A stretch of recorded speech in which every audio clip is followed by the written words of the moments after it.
Okay, welcome to this session of San Diego 101, everyone. Beef to Blossoms, Land Use in San Diego County. We will get started in just a few moments.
Thanks for joining us today. If this is your first time, welcome. If you've never been here before, if you've been here before, welcome back. And a big shout out to History Center members and donors who make programs like this possible. Welcome to San Diego 101 from the San Diego History Center. My name is Dr. Tina Zarpour. I'm the Vice President of Education and Collections here. This session is titled Beef to Blossoms, Land Use in San Diego County with Barry Goldlust. We will have you here with us till just about 1 p.m. We might go a little bit over with Q&A. Our speaker will present his talk, and then we should have time for some questions. A couple of reminders as we get started. Please put your questions in the Q&A function as they come to you, and we will answer as many as possible at the very end of the talk. Please feel free throughout the presentation to use chat to say hello, make a comment, share a story or a connection, but use the Q&A for questions so we don't miss any. If you require closed captioning, please activate it using the CC button on the bottom of your screen. This presentation is being recorded, so sometime in the next few days, it will be posted to the History Center's YouTube channel, where we also have all of our other talks as well. We will go ahead now and get started with Beef to Blossoms. Thank you, Tina. It's good to be back here and to present a topic that actually was quite new to me, which is the reason why I chose it. Also, after speaking with a number of people, asking them whether they've ever heard a presentation on land use. Specifically, we talk about agriculture and the evolution of the use of land here in San Diego County. So we're going to use the various eras of our history to help us go through this evolution. We'll describe how each of the people who were in control at any particular time actually use the land and reflected their unique ways of doing so and their culture. So we talk about the native people, Spanish, the Mexican era, and the American era. So let's talk a bit about the Kumeyaay. Our native peoples here in the San Diego region, been here for 10, 12,000 years.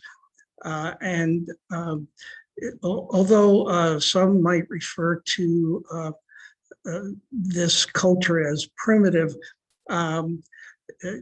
these people were really quite clever in using the only thing they had available, and that was natural resources. And they were able to find ways to get the most out of the land, specifically for raising food and subsisting for these 10,000 years. In terms of the agriculture, they were able to, they understood that fire was able to, brush fires were able to control larger fires, that brush fires may stimulate the growth of berries, bushes, and things that may provide food for them. They understood and were able to build small dams when there wasn't much water on the surface, and they would collect this water and obviously use it to drink, cook, and survive. They also did a lot of trading with other tribes beyond the region as well. So their view of family land was that they took care of this land. It wasn't quite ownership, but they felt that they had to take care of the land that their family used. And so this land was handed down to the next generations who would take care of it. They certainly knew that the land was part of their support in existing in this very complex climate area that San Diego represents. So the indigenous people use the entire county. They did this on foot. They had no vehicles, they had no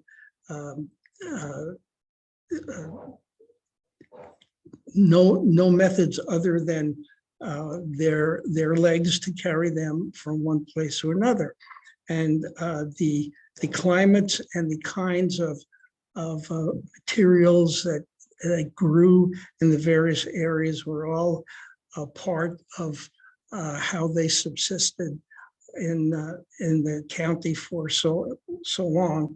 So they would go from the coast, they would go through inland, through the mountains, and on the other side come across a desert. And the influence of the Kumeyaay actually goes all the way to the Arizona border and the Colorado River. So you have an idea of where these various parts of the county are, and they made use of the different characteristics of the county. And here's examples of what they might encounter in these different areas and from fish to berries to small animals like squirrels and rabbits, and building materials along rivers.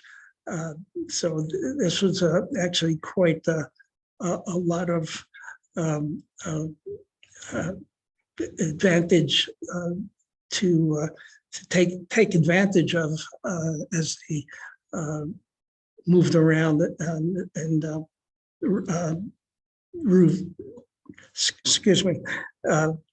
ran their life's course. The Spanish era came at the beginning of 1769. 1769 is when the Spanish arrived. They were the first non-native peoples, first Europeans, white people to come to this part of the world. And what they brought was an entire change in culture that clashed dramatically with the Kumeyaay. They brought a new type of agriculture, more of the kind of agriculture that we might be familiar with now. They introduced many animals, cattle, farm animals. They introduced the horse and the mule, so they were able to travel on the backs of animals and not have to walk. The cattle roamed far and wide, and all this land that was used for farming and agriculture were Kumeyaay lands, which they usurped. Of course, the Spanish felt that by foreign missions, that's how they would control the natives and get them to help in their efforts to raise food and carry on their economy. The Spanish also introduced citrus fruits, and especially the olive, and I will talk a little bit more about that. Also introduced by the Spanish were building materials, metal and adobe used for equipment, for farm equipment, for building homes. So the homes, of course, sat on land, and they were a different kind of use of land, but these homes were always associated with farms. So let's take a look at what we're dealing with in terms of the animals that were introduced. Remember, there were no pens, so these animals really just wandered. Well, in 1773, the mission was actually located within the Presidio, on Presidio Hill. And so they had a limited number of acres in which to raise these animals, and also a limited number of people. So maybe at the most, they may have had 200 people at any one time. And so they had this 245 animals. Contrast that to the end of the Spanish period. The mission was located up the river, closer to better access to water and to a larger number of potential conversion people for conversion to Christianity up the river. So there were more than 10 times as many animals counted in that environment, and the acreage was far greater than in 1773. In fact, it was about 50,000 acres, and this example of what kinds of crops were grown during the time the Spanish into the Mexican period. And you can see like corn, wheat, and lots of different kinds of beans. What this meant as well is that with the agriculture that was performed by the Kumeyaay actually was highly disrupted by the fact that such large amounts of land were being used by the Spanish for their agriculture. And the diet of the Kumeyaay had to change, and not for the better. All this culture change and it was food diet change was quite detrimental to the Kumeyaay. So after the Spanish fought a 10-year, 11-year war with the Mexicans, the Mexican era began in 1821.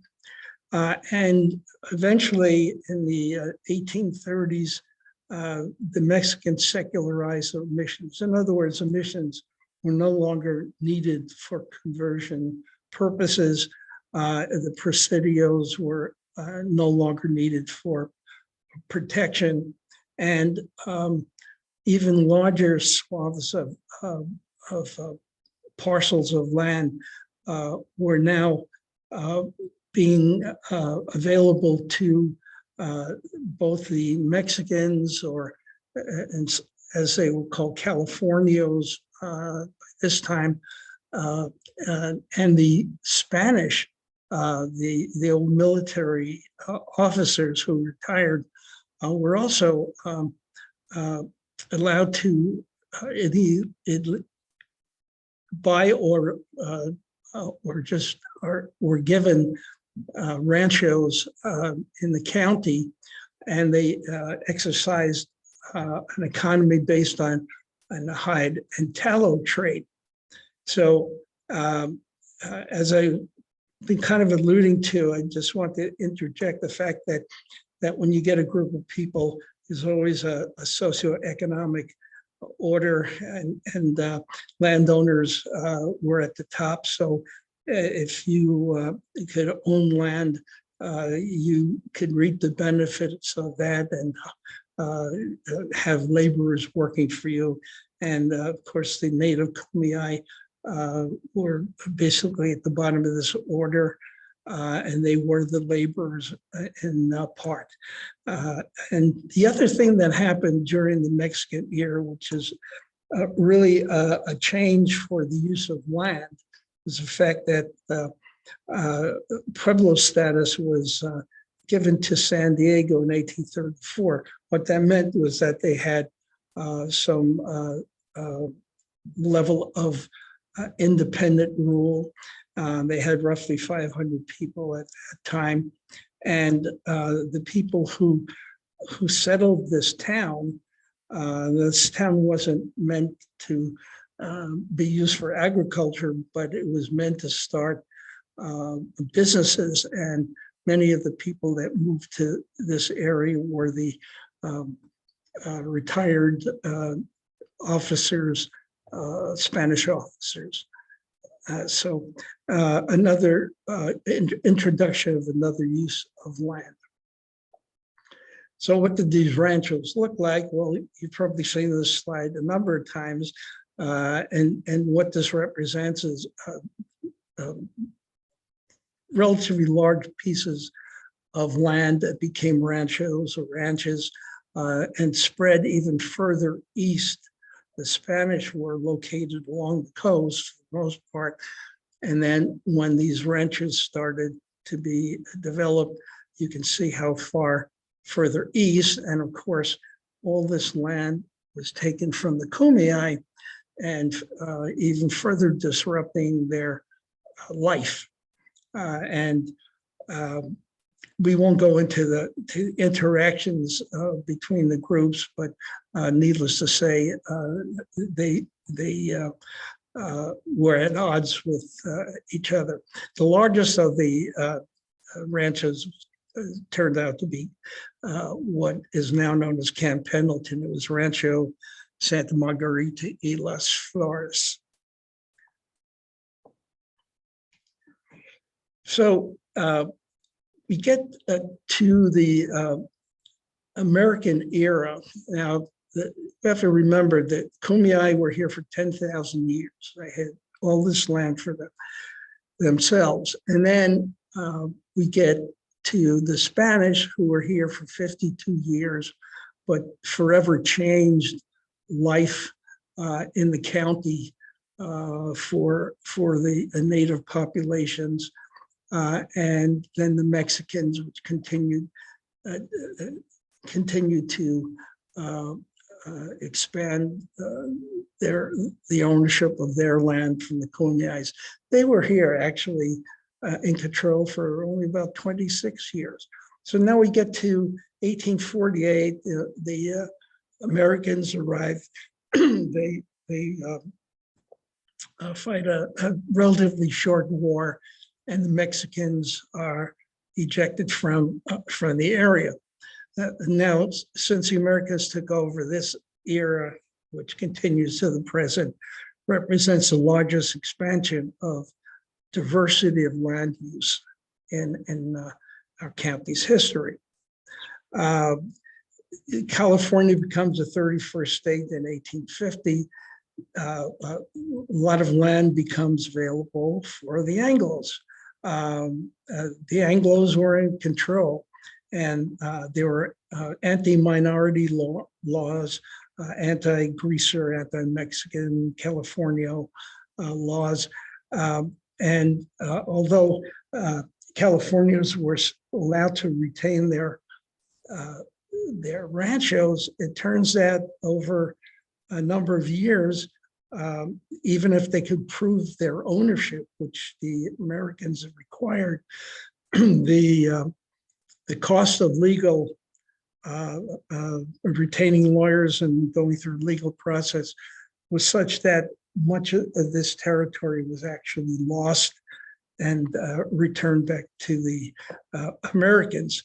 And of course, whatever land the Kumeyaay had left for themselves was usurped by the Americans. We talked about Old Town as being a new use for land.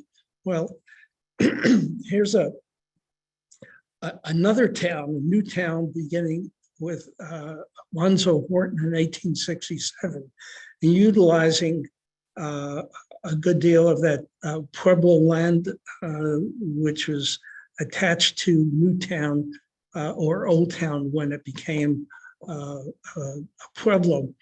And this construction was quite different than what we had seen in Old Town. But what I want to do is just interject this slide, which I've been meaning to show for a while and hadn't the opportunity, of community leaders from the time of Alonzo Horton up through the early 1900s.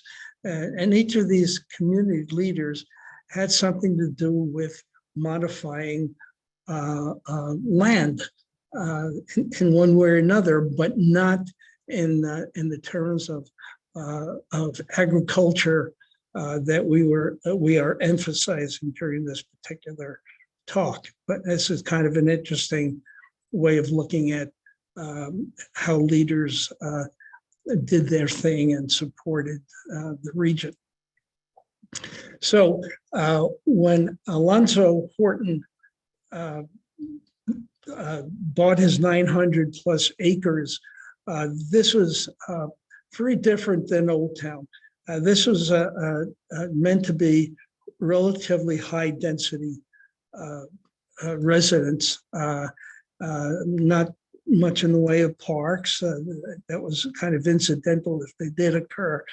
But along with that growth, this parcel of 1,400 acres, which we know as Balboa Park, was set aside.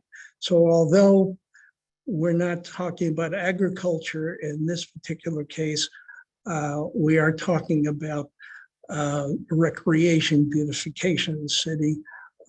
And this occurred in 1868. So new uses for land, not agricultural, but certainly important to the history of our region.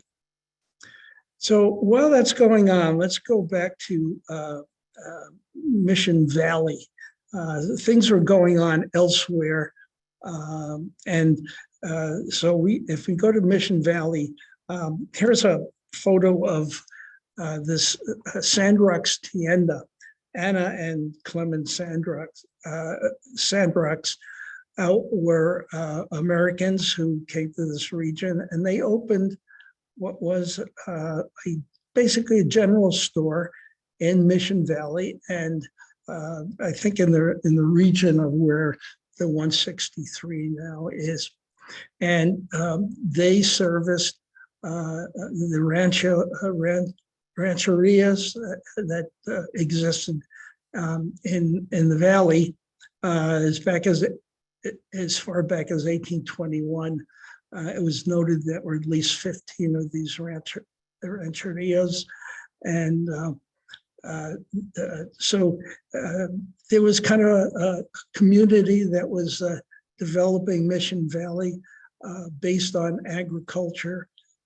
And as we look a little further, we can see the development of dairy farms. Here's one about 1910 that was built in the valley. 1890 of this view of several farms alongst the river in this big floodplain. So that was one of the challenges, of course, having businesses in the valley. And here's another example of a dairy farm, Allen's Dairy Farm, which actually had a road that went from their farm up the hill into Mission Hills. Just above the valley, we see an ostrich farm.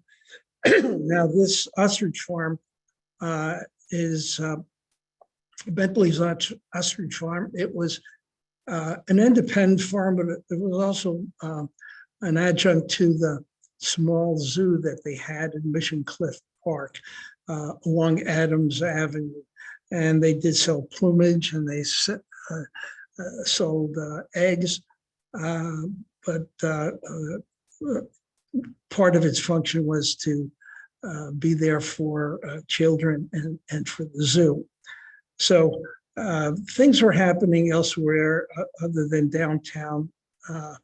And now we can get back to talking a little bit about some of the crops. And we'll talk about three of them in a historical setting. Here's a photo from a collection, and the indication is that it was a farmhouse with olive trees 120 years old, and this property is actually Mission San Diego land. So the owner likely rented this land, a small part of it, and this photo was probably from about 1900, and the olive business was not a business at that time, but there were quite a few people interested in growing olives and trying to make a business out of that. The olive economy, if you will, lasted into the mid 1920s, and probably was replaced because of the lucrative other crops that people were raising. But this is quite an interesting photo and setting. More olives. Well, yes, Frank Kimball, if you recall, the founder of National City in the 1870s, grew lots of things and raised lots of things like sheep. And here's an example of his olive orchard. Now, he did a great, he was involved in a great many endeavors. The olives were one of them. He also produced so many olives that he had to build an olive oil mill, but he also grew a lot of other products in conjunction with the U.S. Department of Agriculture. And so one of his main influences in terms of agriculture in the region is he used the train system. He carried his produce to other regions. He made San Diego visible in terms of agriculture. It was very important. And this was, of course, followed up with the Expo in 1915, which tried to celebrate the wonderful land and how viable it was for agriculture. And also, Kimball wasn't the only one. Here's just an example of Spring Valley Helix Olives, another company that was involved in that endeavor. All the olives and the olive farms that were available basically started with cuttings and olive grows. We had a local business. It was a canning and a distributing company, Klauber Wagenheim. In the late 1890s, they canned and had their own labels for some products. Here's a label, Silvergate, and you can see the very interesting artwork on this label. And they canned a lot of food, and they delivered this food not only locally but outside the region. Here's one of their local deliveries. The sign says Point Loma pineapples, and it's at Klauber Wagenheim. If you can't read that, there were distribution systems. There were a number of crops being raised, and agriculture seemed to be here for good. Let's take a look at land use. We don't know, haven't talked about the acreage, the size of the agricultural component. So the county has 2.7 million acres. If you took all the residential areas, about 350,000 acres as of 2010. Parks and military, this number is almost entirely parks. The military was perhaps 150,000 acres of that. So it was a relatively small chunk of this 1.2 million parks and military. So it's interesting to compare the residential to parks and see how much more land is devoted to recreation. And here's the agriculture. And this is one part of the agricultural land. There are several categories of land, and this one was a land of local importance, which is the largest component. At this point in 2010, it was 124,000 acres. It's more likely about 150 now. So let's see how lucrative and prosperous our agricultural economy actually is. The total economy of the county is about $250 billion. quite large, and ranks up maybe in the top 12 to 18 of all counties in the United States. It's the 5th largest industry in our county. It's the #1 producer of nursery crops in California, and close to that in the United States, the #1 producer of avocados in California and as well in the United States. It's the 2nd ranked county in farms operated with women as principal operators. And most are small farms. Right now, the latest, I believe is from 2020, the number of farms that we have are about 5,000 in the county, and about 70% of those are 9 acres or less. And this is more than any US county. So where are the farms? Well, look at the green, the dark green and the light green, and that should help focus this here. The light green is this farmland of local importance. This is the predominant farmland for us, and you can see it's inland. Sometimes it's located. A lot of these sections are located off major routes at this point. And the dark areas are grazing lands. So remember, sum total of agriculture is the crop lands plus the grazing lands. And you can see these large grazing areas are well to the east. So these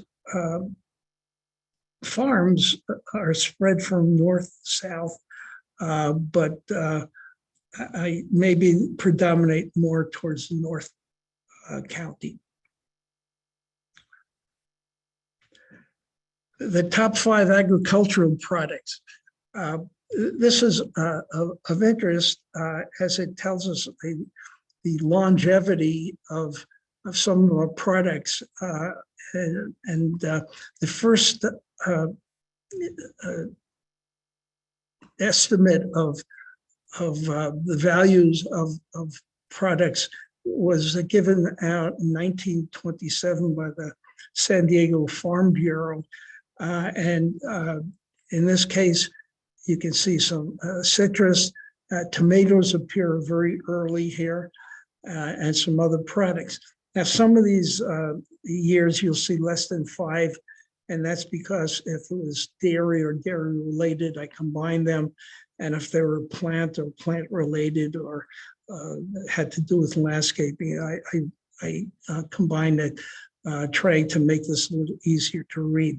So by highlighting this, I want to show that beef cattle appear in 1938, and beef, it goes until 1969 when it drops off the top 5 list.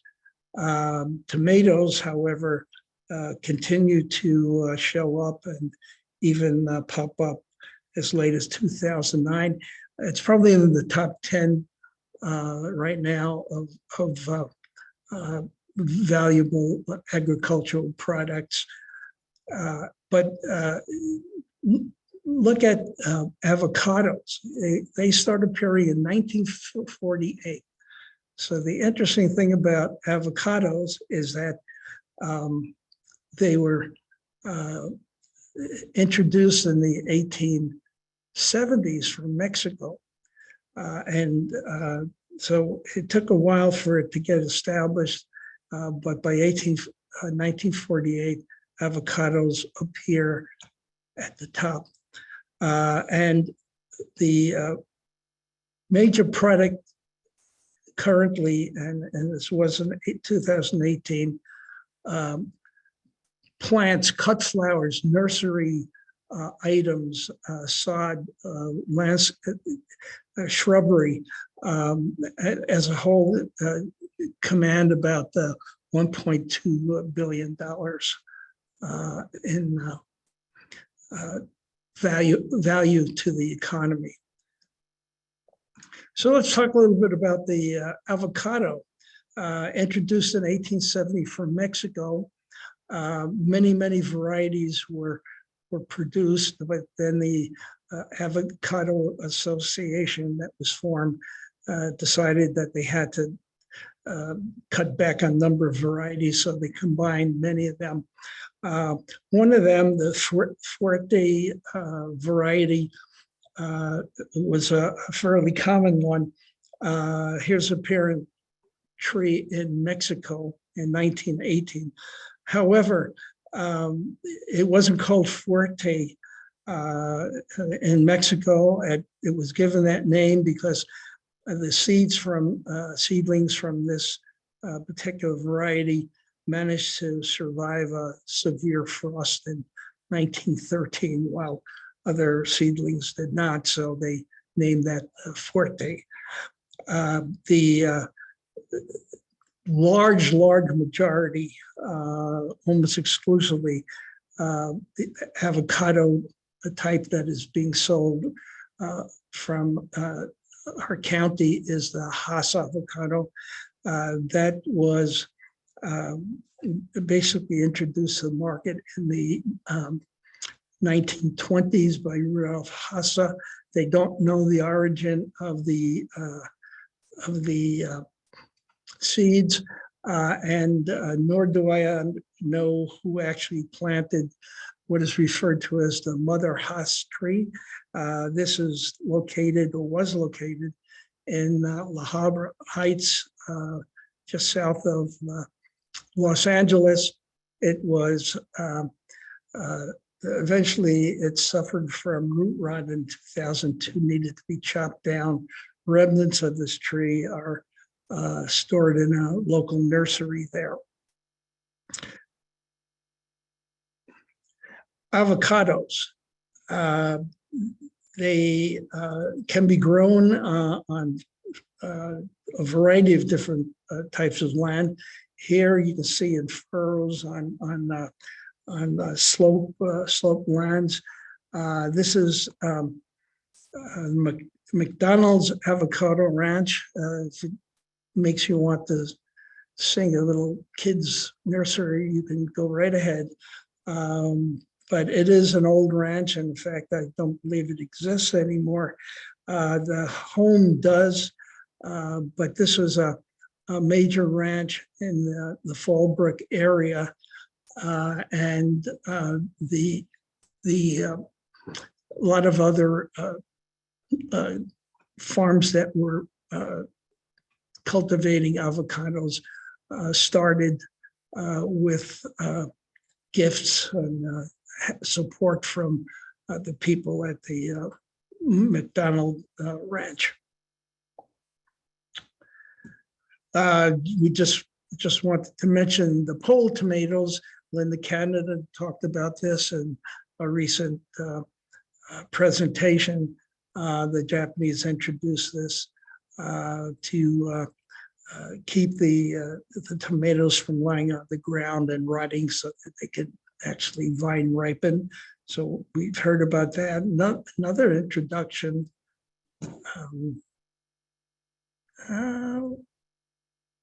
Okay, I'll get to that in a moment.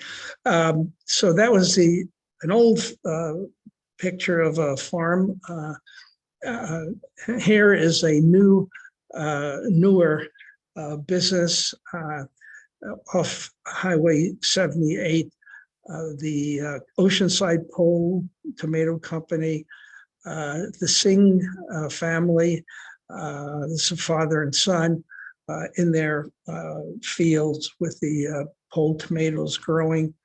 Their motto is "on a mission" since 1939, kind of a double meaning here.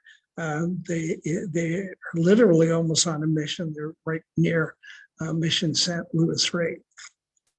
So they claim to be the largest supplier of vine-ripened tomatoes in the area. One other thing that the Japanese introduced was the hot caps. Basically, they would apply paper that was coated with wax and kind of shaped into a kind of a hat, and that they would place these on seedlings to protect them against the elements. So here's a field of watermelons. Nowadays, they use large sheets of plastic, probably suspended over these plants. Oh, so let's start moving around a bit around the county. Here we are in South Bay, and it historically noted for the many Japanese farmers that worked the land here. The first one, Iguchi, there was another family right about the same time, the Owashi family. The Iguchis owned this Ridge Acres, and you see they were involved in a variety of crops here in the early 1900s. There's a Koza farm, another Japanese farm. Here's a picture in 1976. And you can see Dairy Mart Road, which was not familiar to me when I moved here. But as I was exploring the area and coming down the 5, I really had no idea if there was a marking that would prevent me or alert me that I was crossing the Mexican border. So in a moment of haste, I took off onto the Dairy Mart Road. So that was a little bit of exploration on my part, kind of makes it a little closer to me looking at this photo. What's interesting also is in 76, they had already covered the original Dairy Mart Road. So Dairy Mart Road used to go this way. So they covered this here and extended Dairy Mart Road in that direction. And to show you that property doesn't last forever, or agriculture, or whatever business you might have. The Koza farms were replaced eventually in the 1990s by the International Water Treatment Plant that was dealing with treating the TIJUANA River. So an overview of 30 or so the Japanese farms. Here is the Owashi and the Iguchi farms. And down here, close to the border, is the Koza farm. So there was quite a lot going on for a good part of the 20th century. Moving through the county here in El Cajon Valley, 1885, pretty interesting, very large ranch. I haven't had the chance to look at the history behind this here, but it's in those days probably quite a remote area. So the Ames Ranch, the Chula Vista Chicken Ranch in 1914, and here's the Sweetwater Fruit Company in 1899. So a fair number of businesses were out there. Wineries, I won't talk very much about them, but there are over 100, and they many of them are within the I-15 corridor, and some elsewhere, but that's mainly where they are. And so I wanted to get some information on the loss of farmland, because you hear a lot about loss of farmland. How do we prevent it and that sort of thing? Well, I was surprised when this is from the latest report from Sandak, 1984 to 2018, 35 years. And the farmland of local importance. This is the amount of land in 2018. But over this period of time, the net change was an increase of almost 60,000 acres, or about 1,700 a year. I was really surprised at that, and I looked at the numbers and tried to understand more.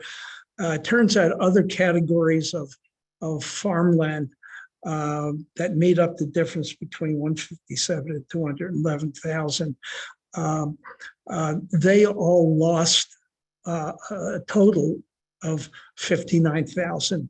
But one, you can't extrapolate the conversion of one parcel of lost land into a parcel of gained land elsewhere. It doesn't quite work that way. So over the time, the total farmland decreased by about 668 acres, or a negligible 20 acres decrease over that period of time. You look at grazing area, which is part of the total agriculture, you see that dropped substantially, almost 1,000 acres a year for this period of time. So a lot of the agricultural land that was lost was due to grazing land. But like I said, you can't figure out, at least I can't, where the loss of land is converted into a gain in other agricultural land categories. And I don't have much in the way of what's happened since 2018. We have the pandemic.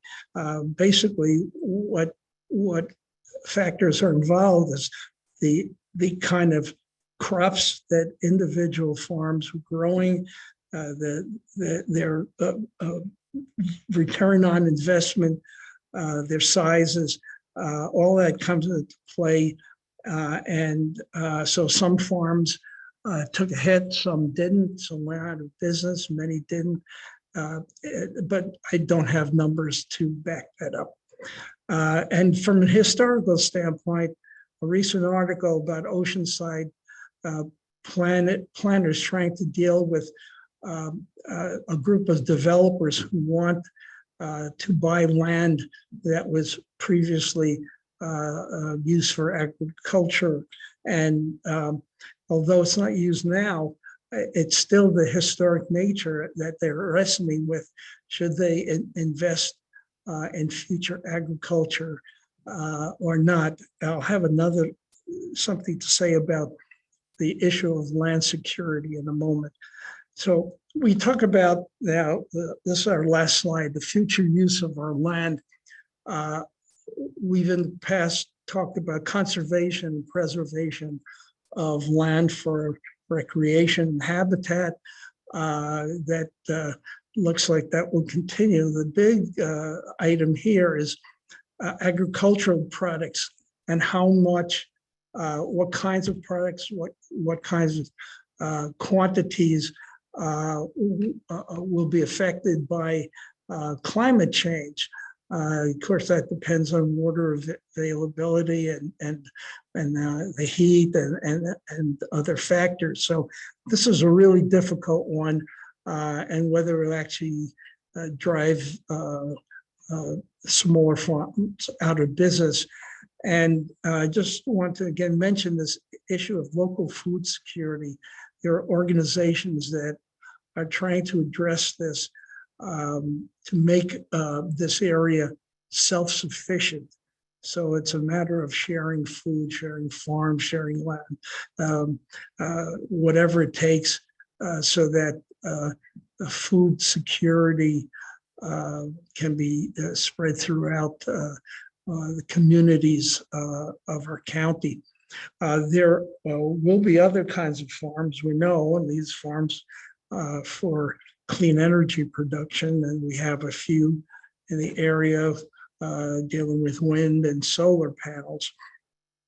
And of course, there's going to be more housing, but the housing may not appear quite the same as our housing that we use right now.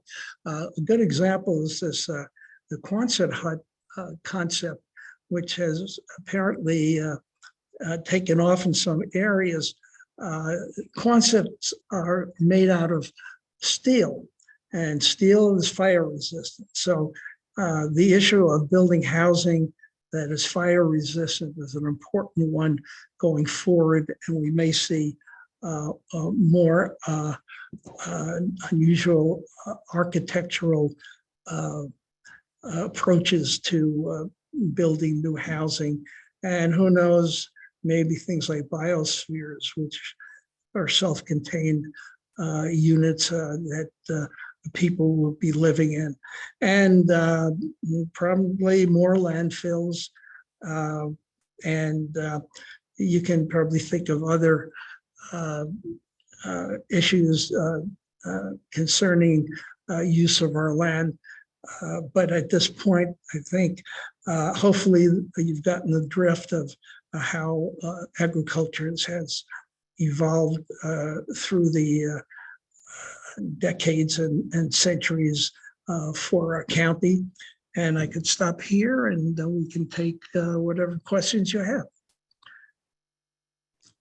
Thank you so much, Barry, for that talk. We do have just a few minutes for some questions. If you do have questions, please pop them into the Q&A function on Zoom, and we'll say those aloud for the rest of the folks here, and I'll try to address them as well. We'll pause for a moment to see if there's any questions that come through.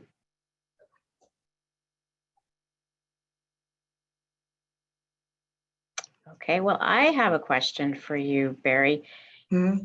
Can you kind of give us just an overview from your determination how land use, just the kind of the major trends in land use in San Diego County? A trend towards a certain use? Well, what are some of the major themes that you've seen as you've been doing the research for this talk? Okay. One of the issues,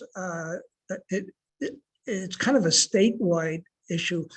The problem is trying to extrapolate one area to another. And we know we can't do that, not in California, probably not elsewhere. There's a concern for losing farmland, okay? And I haven't seen enough numbers to suggest that we're having difficulties there.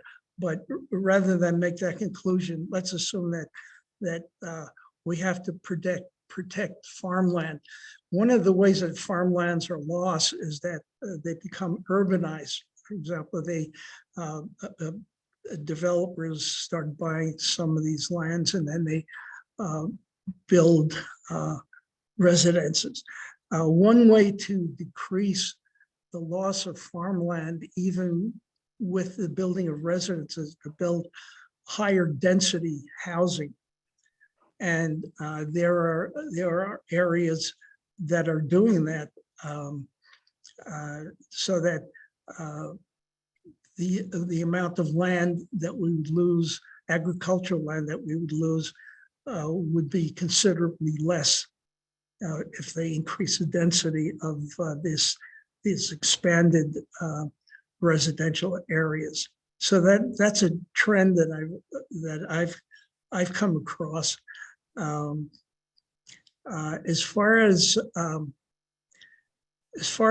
agricultural products, I mean, you saw what has happened. The return on investment of